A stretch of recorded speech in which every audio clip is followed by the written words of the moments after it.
But, you know, if they fix that, we're in business. Don't CC this first one. Okay, good, go. Can stack Connies, but don't CC. We're gonna CC. The soft CC is gonna win. Right? Oh, it actually didn't. Nice. That's good. I'm surprised. Soft CC lost. Alright, alright. What I like about this music is we're going to be listening to this a lot when it's the CM. Oh yeah, there's a pool. Oh, interesting.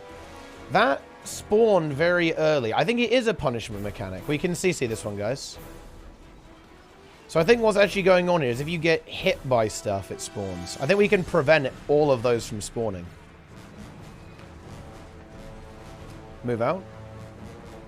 Yeah, we can definitely... I don't think you can prevent this one from spawning. I think you can definitely prevent that from spawning. Okay. You can CC this. Go. Big damage. Here we go. Okay.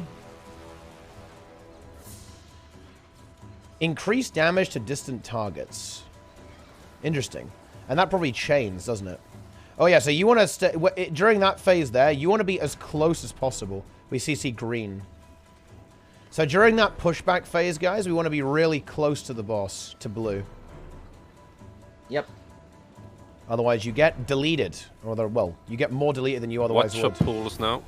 Yeah, I think... Just, guys, when the boss does the circle attacks, just don't get hit by that forehead. It's the third hit of its auto attack chain. Don't get hit by that. Big AoE.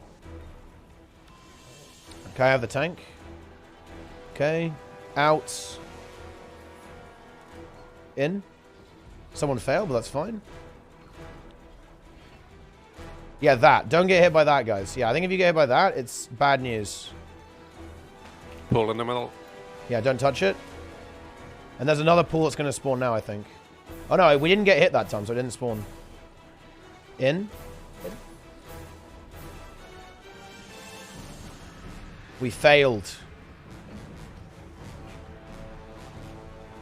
Yeah. I got hit that time, and it did spawn. It's very hard to tell because it does not do very much damage. Okay, get ready for green. Okay, hit green. Oh, it might be that it only spawns on the fixated player if they. Yeah, I think that's the case. Yeah, I think it's something to do with the fixate. It's like a tank mechanic that the tank has to dodge, I think.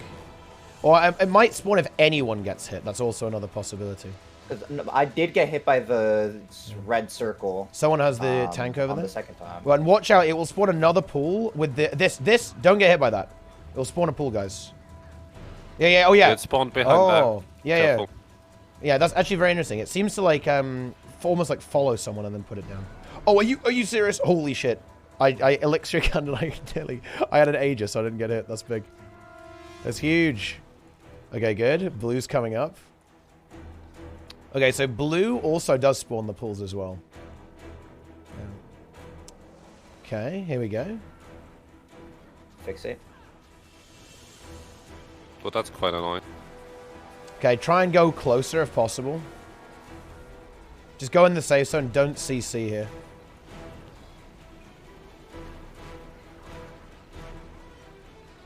Okay, good. Watch for... There's a pool that's going to spawn there, I think. That's the tether, actually. You're going to get ported back after a while. Yeah, there we go. Okay, go in. Try to get closer. I heal you, Linker. Yeah. Good AoE coming in from the far. Yeah. Okay. Spread. Alright, next puzzle phase. It's going to be red this time. Get ready for red. Yeah. Oh, interesting. So if you break the tether, does it actually spawn the pool? That's a good question, actually. Maybe that's actually the goal. You break the... yeah. You break the tether, it spawns... Someone try that. If you get the tether, run really far away and break it on purpose. Do that. If you get it again. Because I want to see what happens if you do that. Because it looked like that's what happened with Linker. He ran really far away. He broke the tether. It spawned and ported him back. I think that's what's going on there. Okay, blast. Oh, I got green, but that's fine. That's not a problem. I'll just face it away from you guys. Do some big damage here. Watch for pools, guys. Watch pools. Don't CC, just move over here. Just move over here, guys. Okay. I'm just going to pull this one away, actually, because I can just heal you guys anyway. It's fine.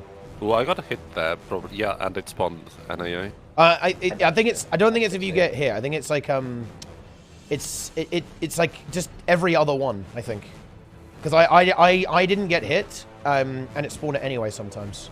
I think it's just every other time. So every other auto attack chain it spawns. Maybe? Needs some more testing on that. Okay, now just finish off green. Okay, don't get hit by that. Oh yeah, that's firing out projectile. Yeah, look at that. It just spawned a pool. I think if someone gets hit by that, it like ricochets. Go in the safe zone here, spread, and then go in. It's very interesting. There's quite a lot going on in this fight. Okay, barrier, move out. Don't go out of the safe zone, though, guys. You will die. Don't touch the red. Okay, good. Into spread. Okay, and now it's blue. Tether, break it immediately. Break it immediately if you can.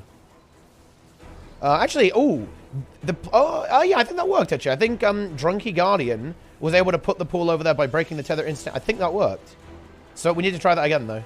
Yeah, just go, you go really far away, break it, and let's see what happens. Yeah, that's exactly right. Yeah, that's exactly how it works. Okay, good. We understand that now. Finish blue off, guys. Finish blue. Get this res. Spread. There's a pool. Okay, so I need to break this tether then. There we are. Yeah, and then the pool spawns over there. Okay. Yeah, gotcha. Yeah, I got the pool on. Okay, now we CC blue, guys. We're CCing blue here. Okay, then go in the safe zone. Good. Very nice. We have the critical information. Kinda.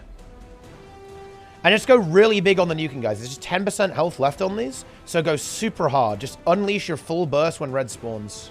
Don't get hit by the knockdown, though, obviously. This is not a good time to die. Okay, and just go big. Just go fucking hard on red. Just nuke it.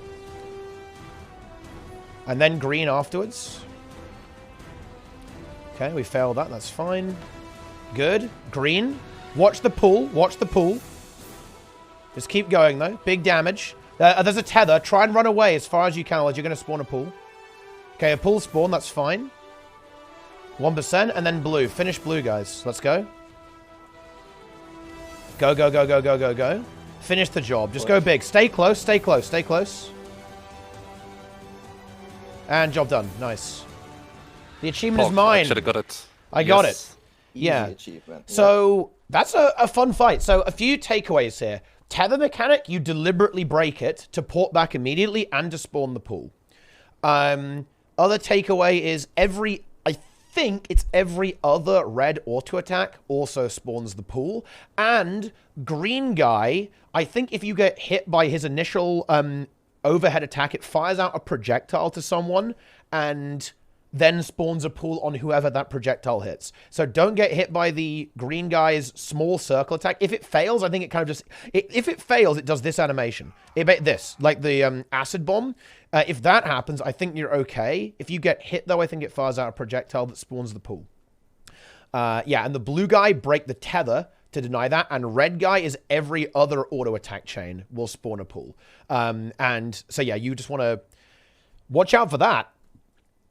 Don't get hit. Good strike, though. Good strike, actually. I am actually really impressed. You love to see that. I think that's going to be big on CM. I'm kind of glad they didn't hold back too much because it is a pretty, it's a very early strike. It's a pretty challenging strike, I think, to be this early on in the game. But they did not hold back, actually. It's very, very good. I am really hyped. That challenge mode is going to be fire, right? It's going to be covered in sauce, right? And very exciting. Very good. Very nice design. I actually really like how they handled the multi-bosses here as well, actually. I think this was really cool. With the way that they're kind of there, but they're invuln, right? One's invuln, you have to kill them in sequence, and you have to... I actually have to gush about this a little bit. This is a god-level implementation of Defiance bars, by the way. Why? Because a lot of the time... breaking a Defiance bar is kind of a no-brainer. You don't have to kind of hold back at any moment. You don't hold back to, You just always do it. I love the fact here that it's situational. So sometimes you'd want to do it to invert it so you're safe. Otherwise, you don't want to do it, right? Because it's already safe. That's a really elegant design there, and it's teaching this skill of restraint. Don't always mash. You actually want to be really responsive and, you know, not just completely go berserk. I think that's really good. And I really hope they go hard on that on the CM. I think on the CM, I want to see having to dynamically respond to CC stuff, right? Making the decision to not CC stuff, and you have to figure out on the fly. I think that is actually really, really, really cool mechanic, actually. I hope to see more of that in strike missions in general, because I think mechanics that are always one way, always CC, always do this, I think that actually is quite undesirable. I think you're much better off having mechanics that are a little bit more reactive. I think that's pretty cool, actually. So yeah, I really like that. That's very, very cool. I give this a big seal of approval. And I'm very much looking forward to the next one. The only criticism, and this is actually a general criticism of strikes, I think that the telegraphing is a little questionable on this one. The pools, I can kind of get over that, right? You can kind of get used to it. The red plume coming up. I think that probably does need to be a bit better telegraphed, and especially the puzzle. I think if all three of those AoEs were different colors, like one was red, one was blue, one was green, maybe that would be easier. I wonder if they tried that internally, and maybe it was terrible. But this is actually not a problem of just this strike mission. I actually think this is a general criticism of a lot of strike missions. It can be really hard to see what mechanics are overlapping. I kind of felt the same way here on Aether Blade Hideout challenge mode, actually. It's kind of hard to see where the beams are pointing if you don't already know how it works. And the same is actually true on Kaineng Overlook CM, actually. It's really hard to see when you have both of the mechanics at the same time. It's because you can sometimes get them at the same time. You can get a red and a green. You can get, you've got to tell the difference between like the spread mechanic and the cone mechanic stuff, right? All this stuff. It's a little bit difficult to tell. Same with the sniper. The sniper mechanic is a little bit like, okay, what the hell's going on here, right? There are a few mechanics that are pretty difficult to see, and I think on a fight that does require you to, it's got like a hard fail, you need to see the right guy or you're dead. I think that definitely needs a bit of a look. And maybe, well, I don't know if they can fix stuff like this easily for current content, but certainly in future content, I think ArenaNet need to be a little bit careful when they're introducing mechanics like this to make sure that they are a bit easier to actually read if you don't already know the right answer. Because we definitely got there in the end, right? We need like a try to figure out, okay, right, this is how it works, and this is the right one to do. But I think that can be a little bit, you know, it's a little unfair almost, a little frustrating to deal with. When you're trying to figure it out, because it's supposed to be a puzzle mechanic, but it's almost like a semi-guessing mechanic, right? Like, to an extent right now, because it's like, well, what the hell is going on here? And yeah, when you've got a puzzle like that, it really needs to be as clear as possible, I think. It needs to be, like, super, super clear to make sure that you understand. But other than that, I am actually really impressed. This is a sick strike mission, actually. Another free 2 gold, more shards, I guess, for all of the shard farmers. All that kind of good stuff. Really, really impressed. I was expecting it to be relatively easy. Yeah, it's not the hardest thing in the universe, but I'm super happy about it. Yes. I want to quickly take a look at the rewards because these are actually pretty sick as well. You can get the staff. Oh, load. Yeah, you can get the staff from the Watch Knight, and you can get the hammer. There you go. The hammer is pretty cool, actually. Look at that. That's pretty dank. And then the greatsword. Yeah, I'm not a fan of, like, really fat greatswords. I think that tends to happen in games for whatever reason. You don't have, like, kind of thin greatswords. That's a big GS right there. It's got some cool particle effects. You can be Scarlet as well in combat if you want. And there's some guild hall decorations, too, if you want to go back to Old Lion's Arch. And a little mini Watch Knight. Look at that. There you go. You can have all the bosses as minis. I also do really like the design on the bosses, too, in terms of their models. That's a kind of an unusual thing to comment on, I guess, for a strike mission. You know, that's maybe not exactly what you're looking for. But I actually really like that they all have very different armors, right? You know, you can see this one kind of has, because it's the blue one, it's the caster one, so it's a little bit softer, right? It's like a flowing wave, and it kind of zaps you with electricity. The red one is very angular, right? And spiky, is whacking you in melee combat. And then this one is kind of a little bit of a mixture of both. It's very agile, right? This is the one that's kind of, you know, pushing you away and swiping you with a greatsword and throwing stuff at you. I think their designs are also really good for the way the bosses work. So yeah, that is very, very good. In my opinion, this is the standard of content that we're going to get maybe with every single living story release, right? Every living world, we get maybe one strike mission. Maybe every other living world, okay? I'm on copium, right? I want one every release.